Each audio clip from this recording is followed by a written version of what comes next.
Mesdames et messieurs, bonsoir. Merci encore de votre fidélité à cette émission Regard sur l'école, qui est un espace d'échange et de débat autour de certaines questions liées à l'école congolaise. Ce soir, nous aurons comme thème à débattre quelle formation après le bac. En attendant la publication des résultats définitifs du bac général et technique, qui interviendra probablement sous peu, les enfants sont appelés à faire un choix sur le type de formation à entreprendre, soit au pays, soit à l'étranger. Pour échanger sur la question, nous accueillons sur ce plateau 3 invités. À ma droite, M. Cédric Nzimbou, ancien étudiant congolais au Sénégal. M. Cédric Nzimbou, bonsoir. Bonsoir.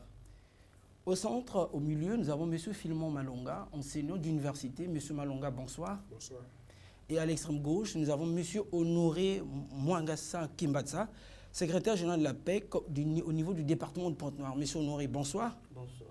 Alors, chers invités, merci d'avoir répondu à notre invitation en dépit de vos nombreuses occupations. Alors, ma première question va s'adresser à M. Malonga, qui est un enseignant d'université.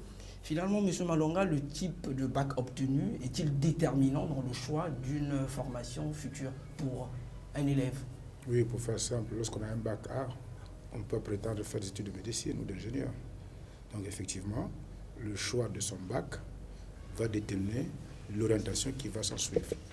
C'est pourquoi d'ailleurs il est souhaitable que ce plan soit posé dès la seconde, lorsque l'enfant a obtenu son BPC. Si les parents étaient des gens avertis, ils auraient un débat avec l'enfant pour savoir quelles sont ses perspectives, pour que dès le départ on puisse canaliser l'orientation qui va déterminer la suite de ses études après le bac. Alors, M. Cédric Nzimbou, vous avez suivi votre partie de vos études supérieures au Sénégal. Alors, vous pouvez nous dire qu'est-ce qui a motivé cette décision? Bon, moi je me suis retrouvé au Sénégal dans un contexte assez particulier. C'est qu'à la suite des événements tragiques qu'a connu notre pays, j'étais élève au Sénégal. Donc j'ai obtenu mon brevet et mon baccalauréat au Sénégal. Après avoir obtenu le baccalauréat, j'ai décidé de rester au Sénégal parce que l'environnement universitaire me paraissait très correct. Et avec l'accord de mes parents, bien sûr, j'ai choisi une école qui respectait les standards nationaux au Sénégal et internationaux. Donc c'est ainsi que j'ai décidé de rester étudier au Sénégal.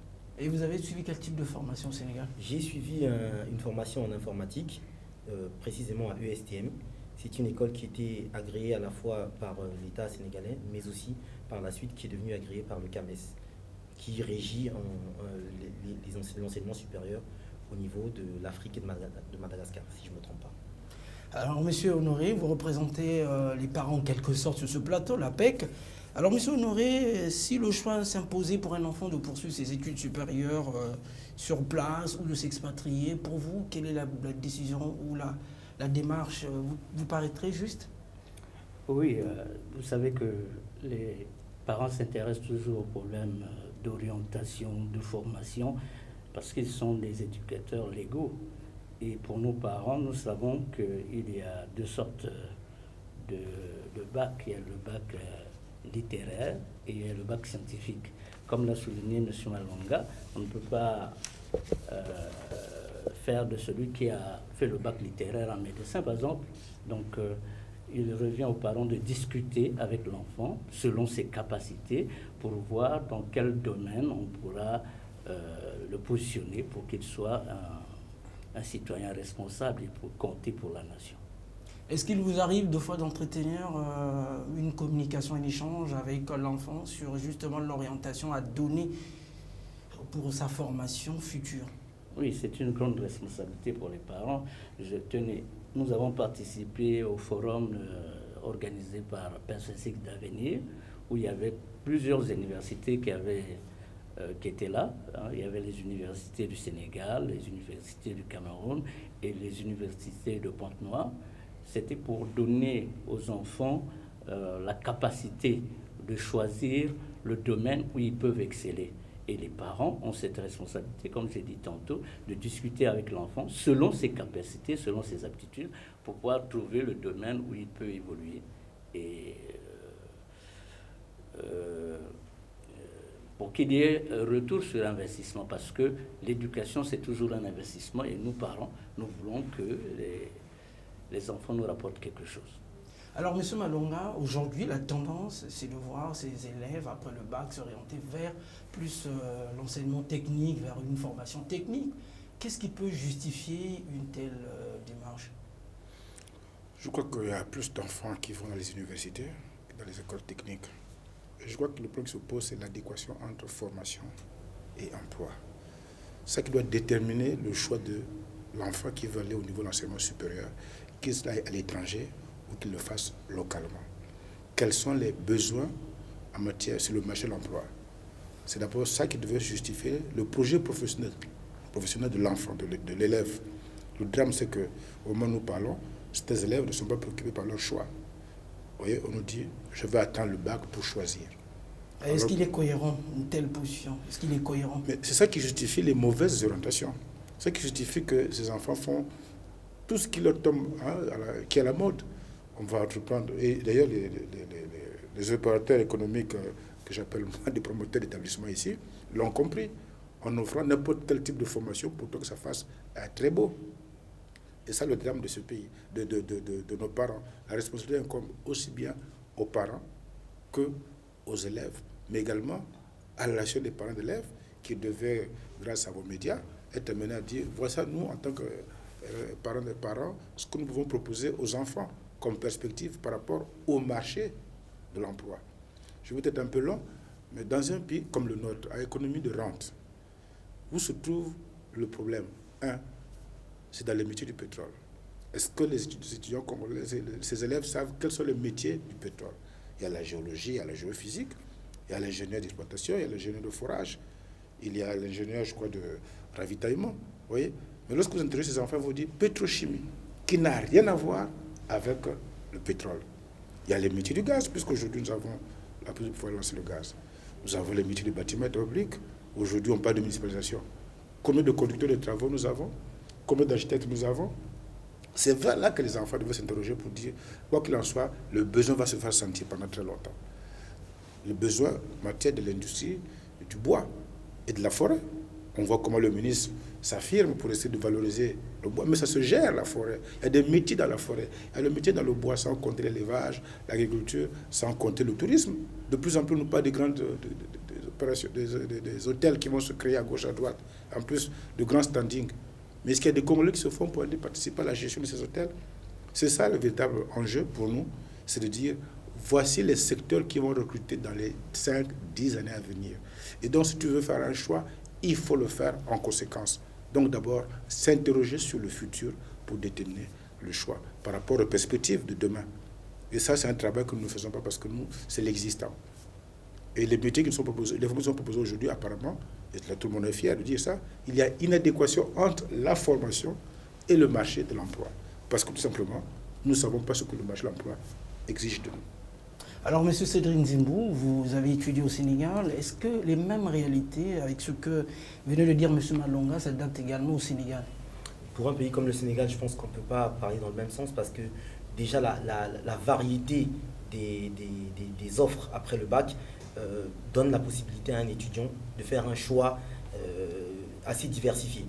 Ensuite, il faut reconnaître qu'au Sénégal, on est dans un pays où l'étudiant sénégalais est préparé, si vous voulez, à ne pas rester au Sénégal forcément, mais à potentiellement s'expatrier. Donc, les gens font même des formations qui peut-être ne répondent pas au marché de l'emploi sénégalais, mais qui sont capables aujourd'hui de répondre au marché de l'emploi en Côte d'Ivoire à côté ou en Guinée, parce que les gens se forment pour pouvoir s'expatrier. Il faut également qu'on inculque, si vous voulez, à nos étudiants ici, et même à nos élèves, la possibilité de ne pas forcément travailler au Congo. Mais comme vient de le dire M. Malonga, c'est vrai qu'aujourd'hui, beaucoup de formations qui sont faites au niveau des étudiants congolais ne sont pas en adéquation avec le marché de l'emploi au Congo, ce qui n'est pas forcément le cas au Sénégal. Donc, si on comprend bien, c'est ce qui manque à un moment donné à notre système éducatif. C'est-à-dire qu'on ne donne pas la possibilité à l'enfant d'avoir cette culture d'entreprendre un projet, ce qui n'existe pas. Or, dans d'autres pays, cela existe. Bien sûr, bien entendu. Aujourd'hui, dans les cursus universitaires, le peu d'étudiants qu'on reçoit, par exemple, nous en entreprise, c'est des étudiants qui sont formés pour qu'on leur donne des tâches. Alors qu'un étudiant qui a un niveau supérieur devrait être capable, même lui-même, d'être une valeur ajoutée, de créer de la valeur, de créer une entreprise. Mais c'est dommage, mais ce n'est pas le ressenti qu'on a lorsqu'on reçoit des étudiants. Alors, M. Mangassa, vous comprenez cette position où, effectivement, dans notre système éducatif actuel, les enfants n'ont pas cette culture, le système ne leur donne pas cette possibilité de cultiver cet esprit d'entrepreneuriat, contrairement à d'autres pays. Oui, mais la responsabilité est partagée entre les enseignants, les parents et les autres, dans la mesure où vous vous souvenez très bien qu'avant, nous nous sommes axés sur les métiers littéraires. Les gens préféraient aller au bureau. Et si vous voyez bien, il y a peu d'écoles techniques que des écoles d'enseignement général. Vous voyez, ça fait que de telle sorte qu'il y ait un coût pour notre pays.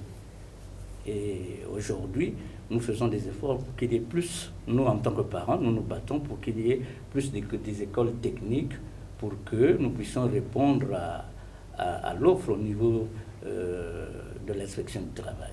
Voilà.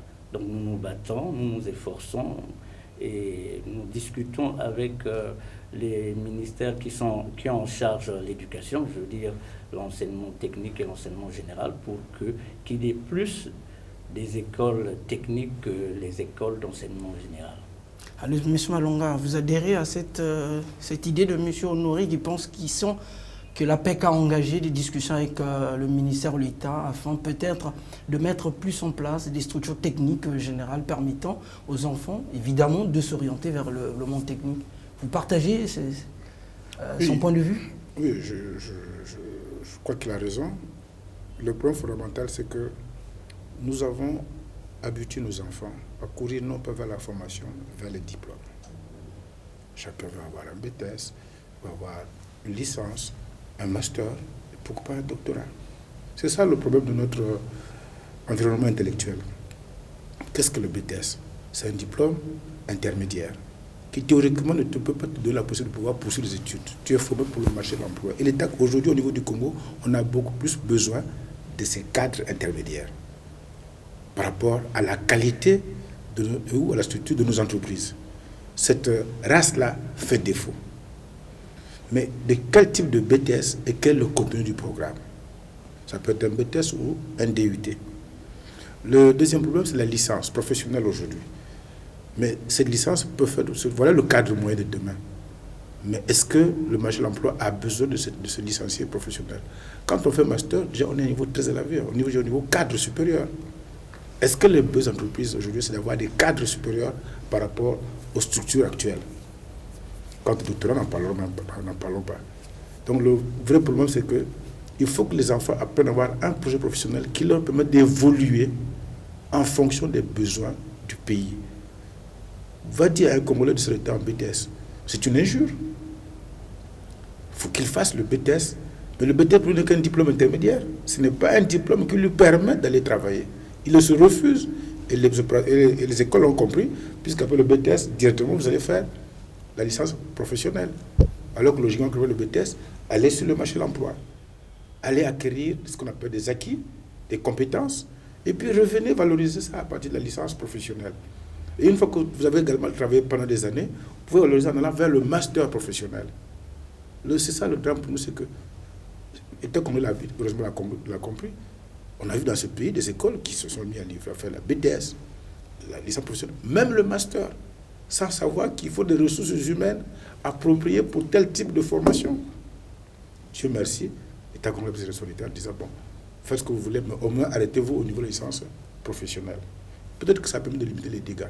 Et après la licence, comme il a dit, est-ce que ces écoles sont reconnues au niveau international? Ces diplômes sont agréés par le CAMES, ce qui fait qu'on a une formation domestique qui ne permet pas à ces enfants d'aller au Sénégal, au-delà, d'aller dans d'autres pays pour poursuivre les études. Parce que lorsqu'ils vont arriver, on dit, mais ton diplôme, oui, mais par rapport au CAMES. C'est ça qui fait qu'on a de plus en plus une race des enfants qui se retrouvent sur le marché de l'emploi en train de devenir oisifs. Et comme il a su le dire, nous ne préparons pas nos enfants à s'assumer. Tout le monde se prépare pour aller travailler quelque part. Et donc, le contenu de notre programme de formation devait tenir compte qu'il faut développer l'esprit entrepreneurial de la seconde en terminale. Aujourd'hui, on ne peut plus demander à un enfant de venir présenter un mémoire. Non, dites-lui de présenter un projet de création d'entreprise. C'est beaucoup plus concret. Sinon, il va faire du plagiat. Et ce sera la case de départ. Vous voyez? Autant mieux leur proposer qu'ils fassent des projets de création de quelque chose, parce que même s'il ne travaille pas, il peut se servir de son projet pour se valoriser sur le marché de l'emploi. Mais aujourd'hui, vous avez des mémoires en BTS, des mémoires en licence, et puis après, oui, surtout ces stages-là, c'est du plagiat qu'ils font. Il y a à travailler là-bas, à faire le stage là-bas, je n'ai qu'à prendre, et l'école va pas vérifier aussi. Hein. Et le monsieur va soutenir, il va aussi avoir 16, 17.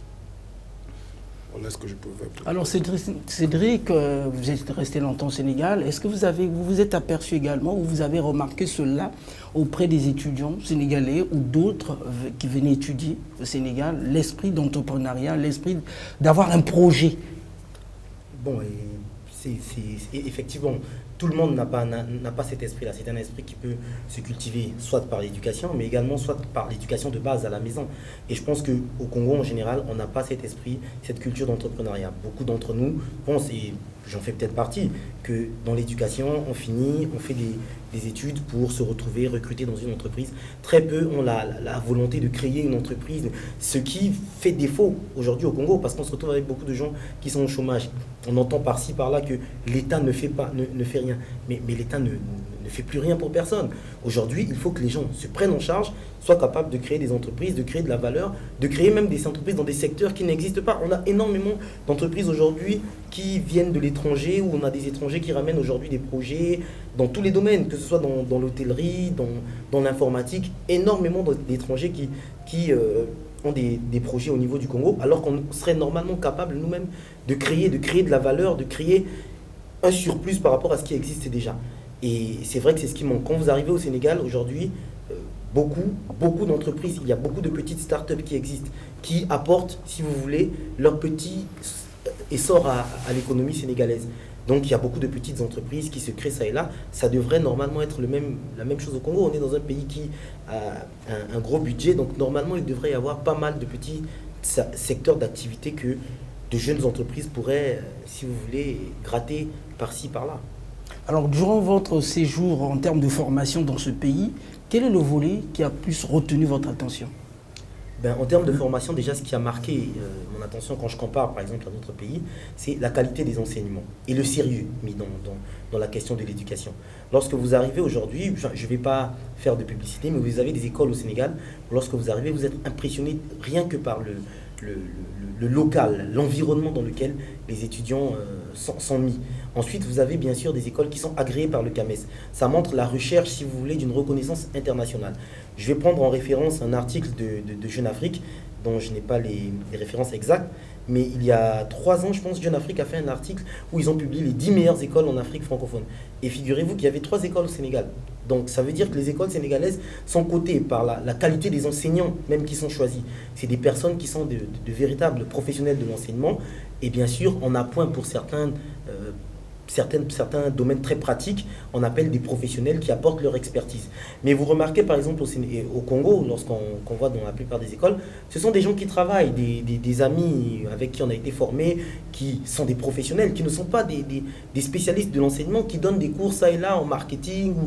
Enfin, je ne critique pas le contenu de la formation, mais on sait de vous à moi que ce sont des personnes qui ne sont pas formées pour être des enseignants. Ce sont des personnes qui sont des experts et qui sont normalement censés venir en appoint à un enseignement pédagogique déjà correctement donné. Ce qui n'est pas le cas au Sénégal. Dans les écoles bien reconnues, bien agrémentées au Sénégal, les enseignants sont des enseignants formés pour être des enseignants, recrutés par les écoles. Même quand ils donnent des enseignements dans 2-3 écoles, c'est des gens qui ne font que ça. Ce n'est pas des gens que vous allez retrouver comptables un jour, enseignants le lendemain, ce qui est le cas au Congo. Donc c'est l'expérience que je peux donner aujourd'hui de l'enseignement et de l'éducation en général au Sénégal. Alors, M. Ouagassa, effectivement, est-ce que ce problème-là aussi ne constitue pas quelque chose de taille, justement, les infrastructures ou nos instituts pour qu'aujourd'hui, évidemment, nos enfants n'aient pas cette possibilité de s'expatrier pour aller fréquenter ailleurs, alors qu'ils pouvaient poursuivre leurs études sur place. Oui, bon, à une certaine époque, le Congo et le Sénégal avaient le même niveau d'éducation. Mais aujourd'hui, comme vous le savez, il y a des Congolais qui envoient leurs enfants au Sénégal. Le plus souvent, on écoute ça dans la rue, que mon enfant est au Sénégal. Pourquoi le Sénégal? C'est parce que notre système éducatif... Il n'y a pas seulement le Sénégal, hein, il y a d'autres pays, la Côte d'Ivoire aujourd'hui. Ça, c'est un exemple. Est-ce que c'est pas, oui, est-ce que c'est pas parce que notre système éducatif connaît quelques faillites, quelques dysfonctionnements en termes de contenu de programme et autres? Je crois que M. Malonga l'a effleuré. Oui, mais vous, en tant que parent d'élève, donc... l'a effleuré aujourd'hui. Le diplôme ne reflète pas toujours les connaissances de l'enfant, de l'élève, je veux dire, ou de l'étudiant. Nous savons aujourd'hui que quelqu'un peut être à l'université, il est incapable même de faire une lettre, comme on le faisait nous au CM2. Hein, quand il fait une demande d'emploi, c'est bourré de fautes. Ça, vous le dis parce que j'ai fait moi-même le Saint-Thomas.